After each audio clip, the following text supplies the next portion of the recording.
Mes enfants, asseyez-vous et fermez bien vos oreilles à tout bruit. Car l'histoire que je vais vous conter aujourd'hui est si bouleversante qu'elle fait encore trembler les feuilles du grand baobab de Kumasi. Il était une fois, dans un temps pas si lointain, un homme respecté de tous.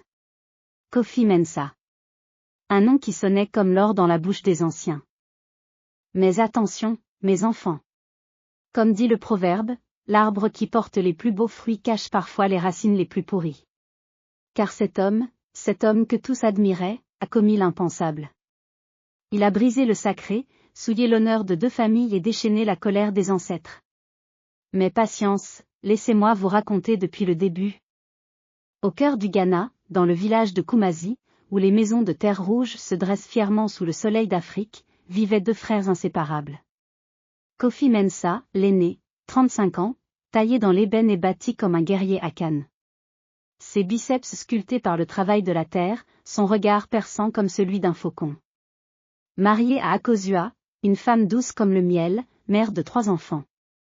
Et puis il y avait Kwam, le cadet, 28 ans, plus fin, plus élégant, mais avec ce sourire qui faisait fondre toutes les femmes du village. Kwam était marié à la belle Efua. Ah, Efua!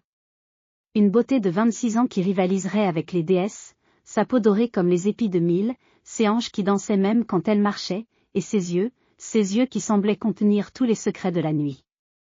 Les 2 familles vivaient dans la même concession, selon la tradition, tout semblait parfait. Cela a commencé par une saison sèche terrible. L'harmattan soufflait fort cette année-là, et la terre refusait de donner ses fruits.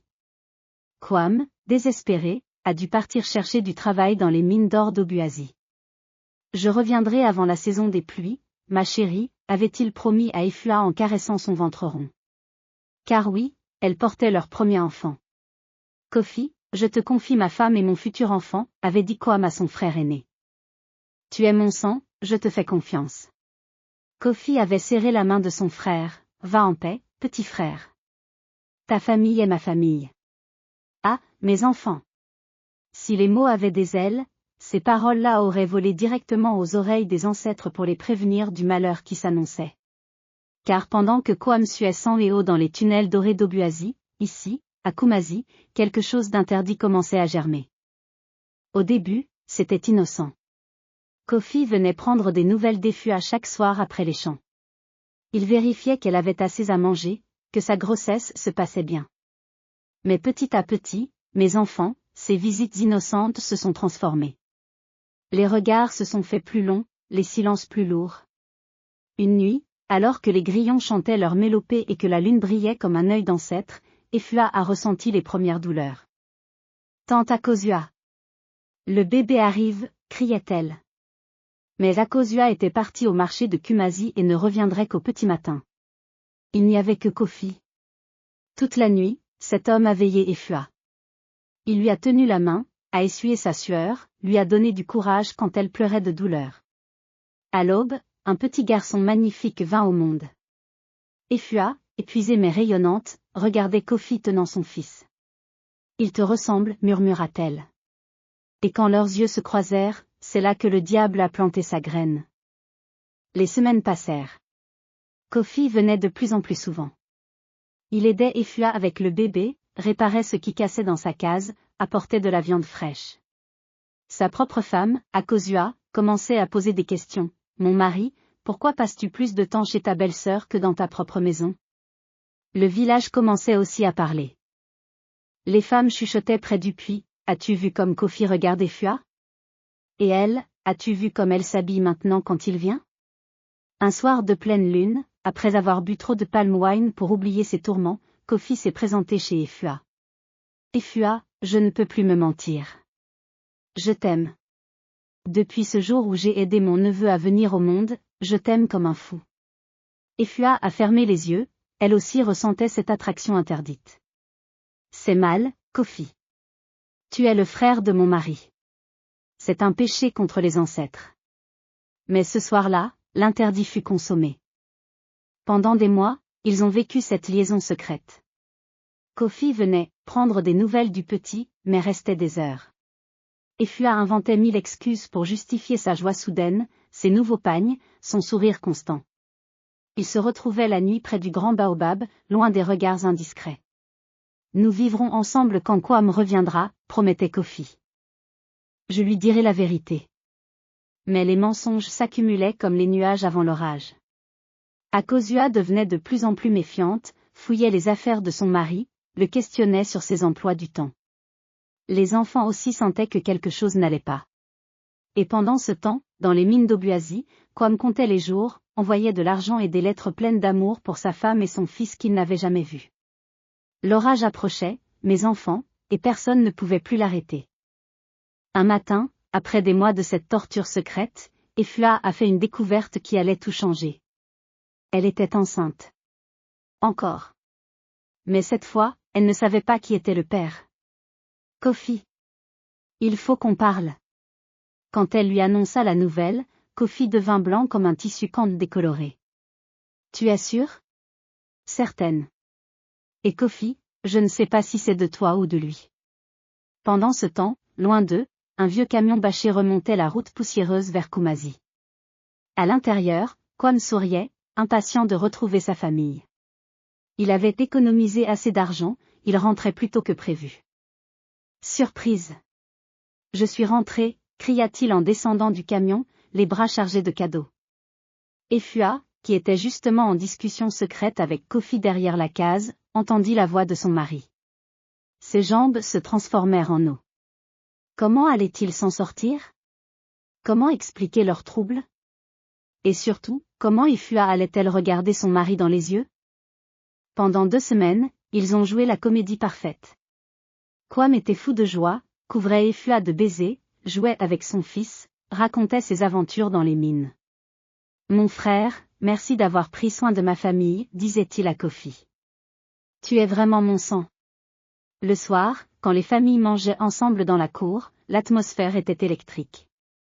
Kwam racontait, dans les mines, il y avait un homme qui trompait son frère avec sa femme. Quand les autres l'ont su, ils l'ont chassé comme un chien. Un homme qui fait ça ne mérite même pas de vivre. Kofi s'étouffait avec son foutou, et fut à fixer son plat, incapable de lever les yeux. Mais la nuit, c'était l'enfer pour les 2 amants. Efua devait faire semblant d'aimer les caresses de son mari légitime alors que son cœur appartenait à un autre. Kofi entendait les rires venant de la case de son frère, et la jalousie le rongeait comme un acide. Cette mascarade ne pouvait pas durer éternellement. Ce matin-là, Akosua, sa propre femme, fit une découverte qui changea tout. En lavant les vêtements de son mari, elle trouva dans sa poche un petit bracelet de perles rouges. Le bracelet d'Efua. Kofi, hurla-t-elle comme une lionne blessée. Tout le village accourut. Regardez tous. Regardez ce que mon mari cache. Elle brandit le bracelet accusateur. Kwam, qui arrivait des champs, vit la scène. Son sourire se figea. Qu'est-ce qui se passe ici? Akosua se tourna vers lui, les yeux rouges de rage. Ton frère. Ton cher frère couche avec ta femme. Le silence qui suivit fut plus lourd que 1000 pierres. Kwam regarda son frère, puis sa femme qui sortait de sa case, attirée par les cris. Kofi, dis-lui que ce n'est pas vrai, murmura Kwam d'une voix brisée. Kofi ouvrit la bouche mais aucun son n'en sortit. Réponds. C'est vrai, avoua finalement Kofi. Pardonne-moi, mon frère. Paf. Le poing de Kwam s'écrasa sur le visage de son frère. Ce qui suivit fut apocalyptique, mes enfants. Les 2 familles se déchirèrent comme des bêtes sauvages. Akosua hurlait sur Efua, putain. Tu as détruit ma famille. Efua pleurait, je ne voulais pas. Pardonnez-moi. Kwam et Kofi se battaient comme des gladiateurs, sous les yeux horrifiés des enfants. Le chef du village dut intervenir pour les séparer. Mais le mal était fait. En quelques heures, tout le district de Kumasi connaissait le scandale. Les enfants étaient traumatisés, les femmes du village montraient Efua du doigt, les hommes crachaient au passage de Kofi. Akosua fit ses bagages dès le lendemain. Je pars chez ma mère avec mes enfants. Pour moi, tu es mort. Kwam, lui, enferma Efua dans sa case. Tu vas accoucher. Et après, tu partiras. Je ne veux plus jamais te voir. Et le bébé? Je verrai bien à qui il ressemble, répondit-il, les yeux durcis par la haine.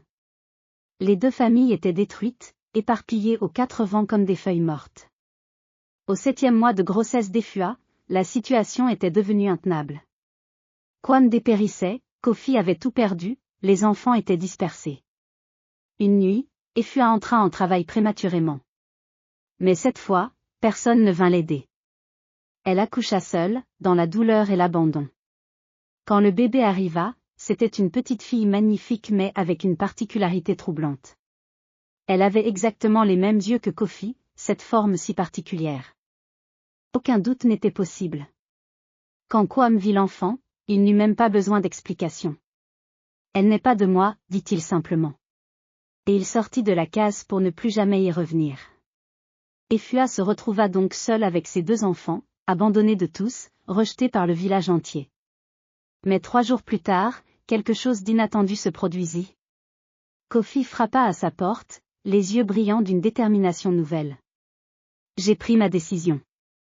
Je vais assumer mes responsabilités.